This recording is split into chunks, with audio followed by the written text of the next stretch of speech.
Imagine waking up one day to find your retirement savings gone, not because of a bad investment or a scam, but because someone you trusted, someone in your family, took it all. That's what happened to me. My name is Ellen, and at 68, I'm starting over because my own sister hid my Social Security checks for years. But here's the thing. Social Security became my lifeline, my safety net, when I thought I had nothing left. Stick with me, because I'm going to share how I uncovered her betrayal, fought back, and rebuilt my life, and how you can protect your own Social Security checks from something like this. I've always been the quiet one in my family.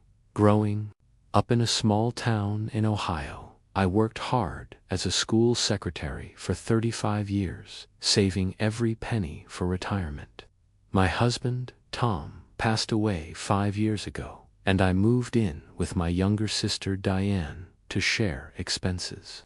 It seemed like the perfect plant, two sisters, supporting each other in our golden years. Diane was always the outgoing one, the fun sister who loved hosting card games and buying little gifts for the neighbors.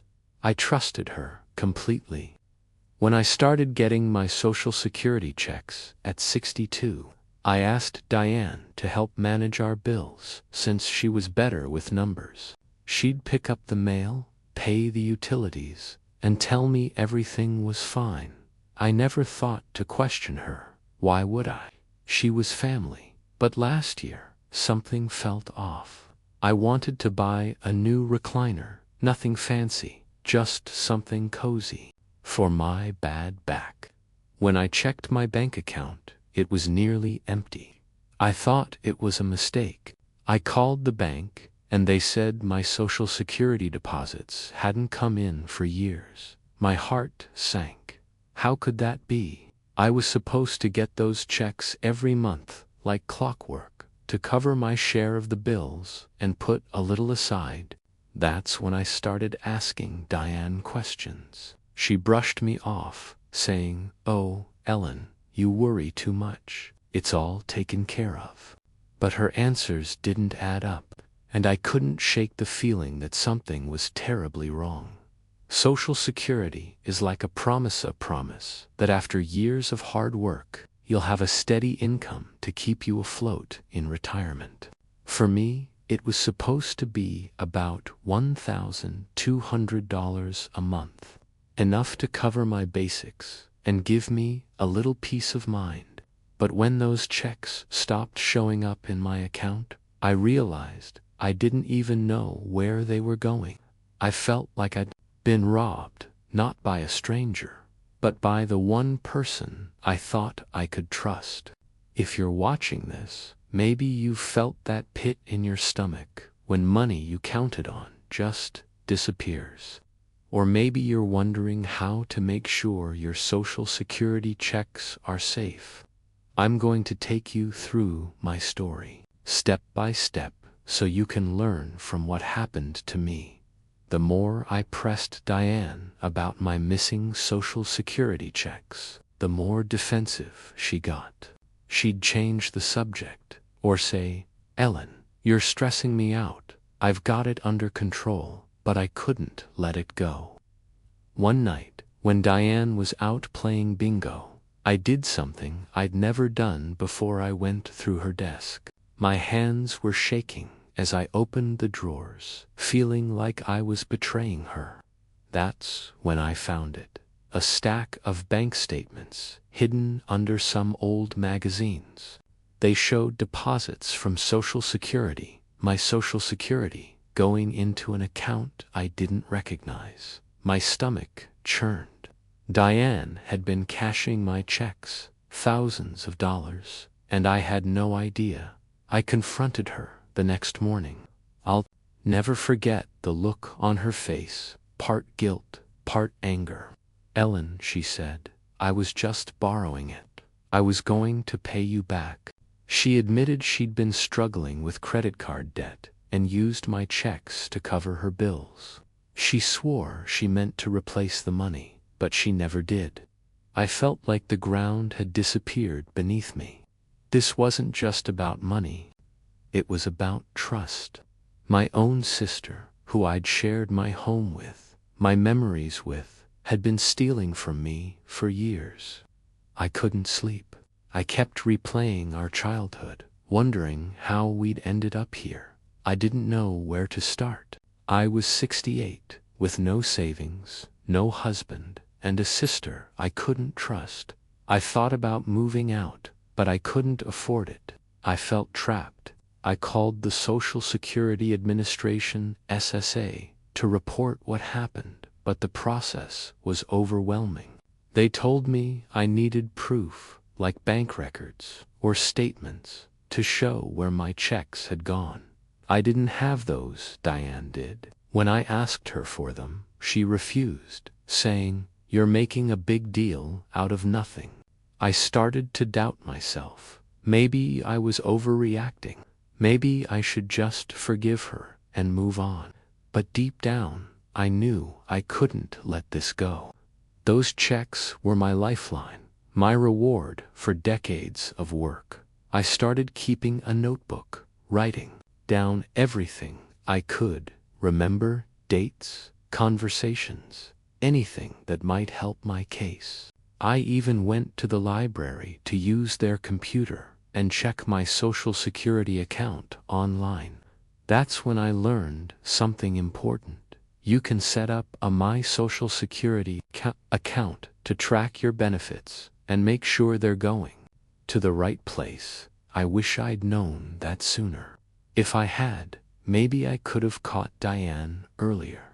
Have you ever checked your Social Security account? Pause this video and let me know in the comments if you've set one up, or if you're not sure how. It's a simple step that can save you a lot of heartache. One day, I found a letter in the mailbox from the SSA. It was addressed to me, but it had been opened.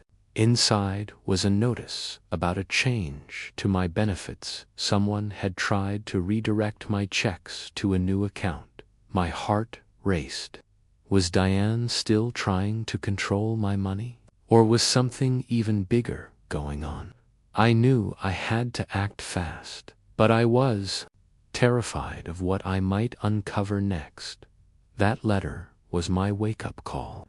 I called the SSA again and explained everything: Diane's borrowing, the hidden bank statements, the opened letter.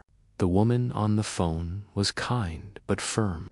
She said I needed to file a report for potential fraud and visit my local SSA office with any proof I had. I gathered my notebook, the bank statements I'd found, and that opened letter. It wasn't much, but it was all I had. At the SSA office, a caseworker named Maria helped me. She explained that my Social Security checks could be reissued if I could prove they'd been misused. She also helped me set up direct deposit to a new bank account in my name only, so no one else could touch my money. Maria gave me a practical tip I'll never forget. Always check your Social Security account online at least once a year to make sure your benefits are going where they're supposed to. It's like checking your smoke detector batteries. You don't think you'll need it until you do. I also learned you can report fraud to the SSA's Office of the Inspector General if someone's misusing your benefits. That's what I did. It wasn't easy. I felt guilty reporting my own sister, but I had to protect myself. The SSA investigated my case, and within a few months, they reissued some of my stolen benefits. It wasn't everything Diane had taken, but it was enough to help me start over. I moved into a small apartment of my own, a cozy one-bedroom with a sunny window where I keep my plants. I'm not rich, but I'm independent. My Social Security checks now go straight to my account, and I check them every month like clockwork. I even started a little savings account, putting aside $50 a month for emergencies. It feels like a victory, like I'm rebuilding my life one step at a time. Diane. And I don't talk much anymore. I forgave her in my heart, but I keep my distance. I learned that family doesn't always mean trust, and that's okay. Social Security became my safety net when I needed it most, not just for money, but for hope. It reminded me that I'm stronger than I thought, even at 68. Here's another tip. If you share finances with someone, even family, keep an eye on your money. Set up alerts with your bank to notify you of deposits or withdrawals. It's like putting a lock on your front door. Simple, but it keeps you safe. Have you ever had to rebuild after a financial setback? Drop a comment below and share your story. Your experience might help someone else watching this video. Social Security saved me when I thought I'd lost everything. It's not just a check, it's a promise that you can start over, no matter your age. If my story helped you understand how to protect your Social Security checks or gave you hope, please hit that like button and subscribe for more stories like this. Click the bell so you don't miss our next video. I'm Ellen, and I'm proof that at 68 you can start fresh and build a life you're proud of. Thanks for watching, and I'll see you in the next one. *.